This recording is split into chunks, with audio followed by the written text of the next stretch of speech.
experiential learning is the process of making meaning from direct experience, that is, a learning from experience. The experience can be staged or left open. Aristotle once said, "For the things we have to learn before we can do them, we learn by doing them." David A. Kolb helped to popularize the idea of experiential learning, drawing heavily on the work of John Dewey, Kurt Lewin, and Jean Piaget. His work on experiential learning has contributed greatly to expanding the philosophy of experiential education. Overview: experiential learning is learning through reflection on doing, which is often contrasted with rote or didactic learning. Experiential learning is related to, but not synonymous with, experiential education, action learning, adventure learning, free choice learning, cooperative learning, and service learning. While there are relationships and connections between all these theories of education, importantly they are also separate terms with separate meanings. Experiential learning focuses on the learning process for the individual. It is often used synonymously with the phrase experiential education. However, while experiential learning considers the individual learning process, experiential education should be considered a broader philosophy of education. As such, it is concerned with issues such as the relationship of teacher and student, as well as broader issues of educational structure and objectives. An example of experiential learning is going to the zoo and learning through observation and interaction with the zoo environment, as opposed to reading about animals from a book. Thus, one makes discoveries and experiments with knowledge firsthand, instead of hearing or reading about others' experiences. In business school, internship, and job shadowing, opportunities in a student Euro unregistered trademark S field of interest are elevated as examples of valuable experiential learning which contribute significantly to the student Euro unregistered trademark S overall understanding of the real-time environment. A third example of experiential learning involves learning how to ride a bike, a process which can illustrate the widely known four-step experiential learning model as purported by Kolb and outlined in Figure 1 below. Following this example, in the concrete experience stage, the learner physically experiences the bike in the here and now.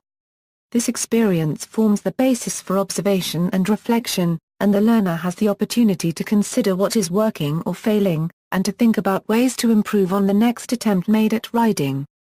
Every new attempt to ride is informed by a cyclical pattern of previous experience, thought and reflection. Figure 1 David Kolb unregistered trademark S Experiential Learning Model. Experiential learning can exist without a teacher and relate solely to the meaning-making process of the individual's direct experience. However, though the gaining of knowledge is an inherent process that occurs naturally, for a genuine learning experience to occur, there must exist certain elements. According to David A. Kolb, an American educational theorist, knowledge is continuously gained through both personal and environmental experiences. Kolb states that in order to gain genuine knowledge from an experience, certain abilities are required. The learner must be willing to be actively involved in the experience. The learner must be able to reflect on the experience. The learner must possess and use analytical skills to conceptualize the experience. And, the learner must possess decision-making and problem-solving skills in order to use the new ideas gained from the experience. Implementation. Experiential activities are among the most powerful teaching and learning tools available. Experiential learning requires self-initiative, an intention to learn, and an active phase of learning. Kolb's cycle of experiential learning can be used as a framework for considering the different stages involved. Jennifer A. Moon has elaborated on this cycle to argue that experiential learning is most effective when it involves 1. A reflective learning phase. 2. A phase of learning resulting from the actions inherent to experiential learning, and 3. A further phase of learning from feedback. This process of learning can result in changes in judgment, feeling or skills for the individual and can provide direction for the making of judgments as a guide to choice and action. Most educators understand the important role experience plays in the learning process. The role of emotion and feelings in learning from experience has been recognized as an important part of experiential learning. While those factors may improve the likelihood of experiential learning occurring, it can occur without them. Rather, what is vital in experiential learning is that the individual is encouraged to directly involve themselves in the experience, and then to reflect on their experiences using analytic skills, in order that they gain a better understanding of the new knowledge and retain the information for a longer time. Reflection is a crucial part of the experiential learning process, and like experiential learning itself, it can be facilitated or independent. Dewey wrote that successive portions of reflective thought grow out of one another and support one another, creating a scaffold for further learning, and allowing for further experiences and reflection. This reinforces the fact that experiential learning and reflective learning are iterative processes, and the learning builds and develops with further reflection and experience. Facilitation of experiential learning and reflection is challenging, but a skilled facilitator, asking the right questions and guiding reflective conversation before, during, and after an experience, can help open a gateway to powerful new thinking and learning.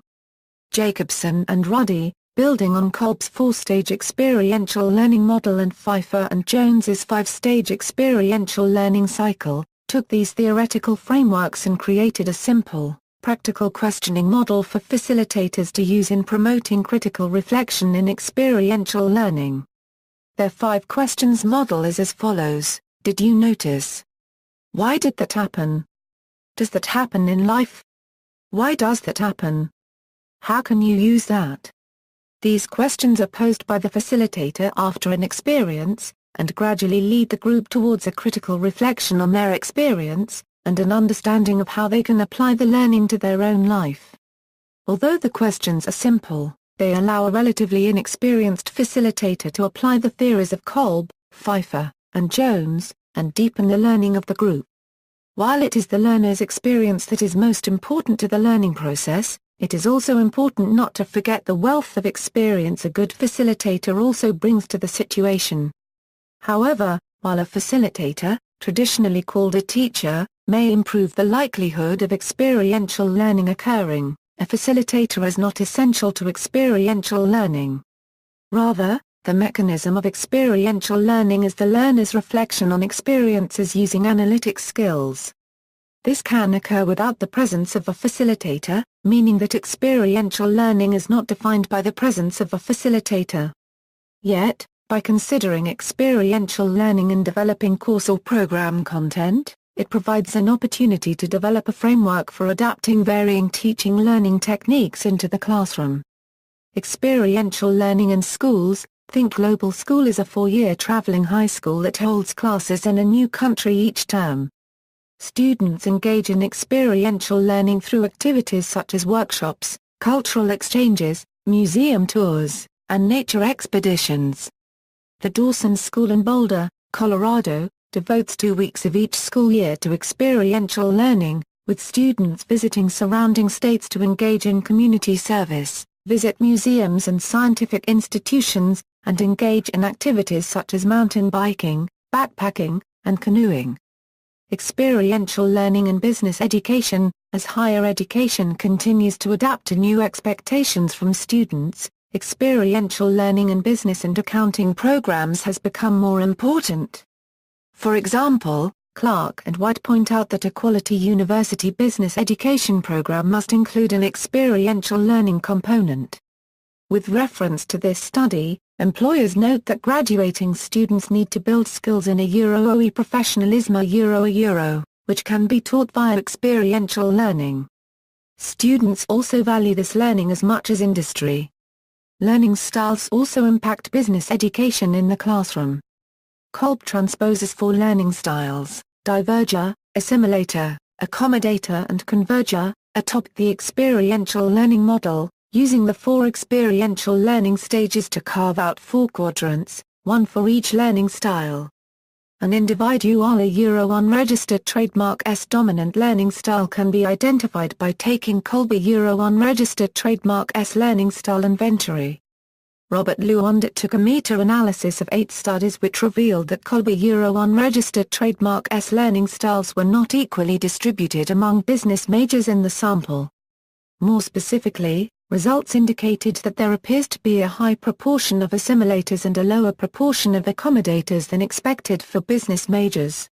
Not surprisingly, within the accounting subsample there was a higher proportion of convergers and a lower proportion of accommodators. Similarly, in the finance subsample, a higher proportion of assimilators and lower proportion of divergers was apparent. Within the marketing subsample there was an equal distribution of styles.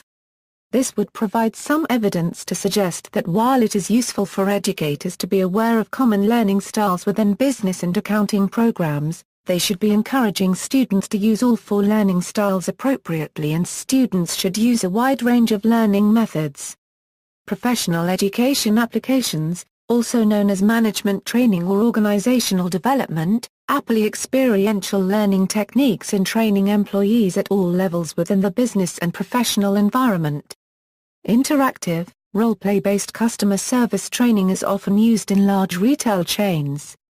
Training board games simulating business and professional situations such as the beer distribution game used to teach supply chain management, and the Friday night at the ER game used to teach systems thinking, are used in business training efforts. Comparisons. Experiential learning is most easily compared with academic learning, the process of acquiring information through the study of a subject without the necessity for direct experience.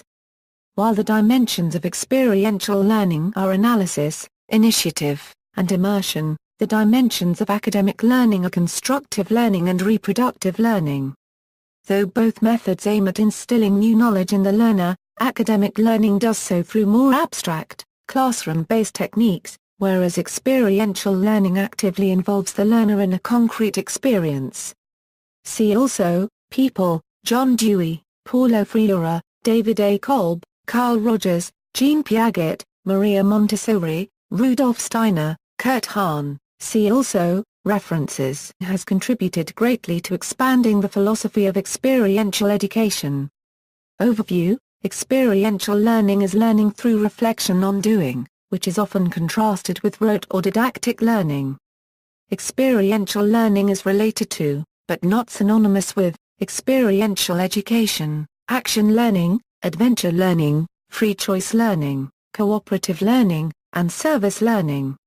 While there are relationships and connecting opportunities in a Student-Unregistered Trademark field of interest are elevated as examples of valuable experiential learning which contribute significantly to the Student-Unregistered Trademark's overall understanding of the real-time environment.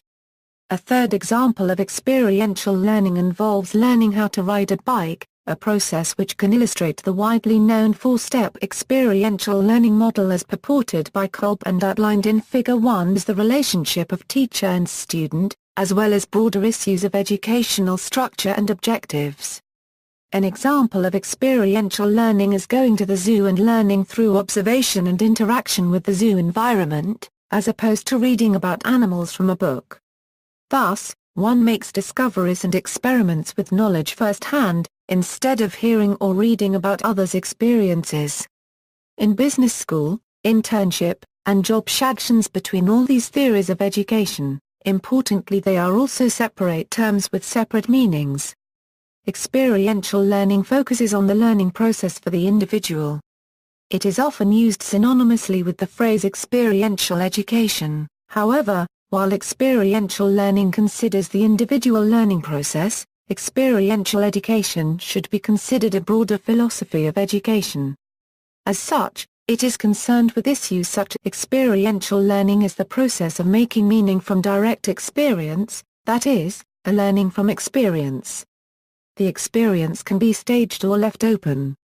Aristotle once said, "For the things we have to learn before we can do them, we learn by doing them." David A. Kolb helped to popularize the idea of experiential learning, drawing heavily on the work of John Dewey, Kurt Lewin, and Jean Piaget. His work on experiential learning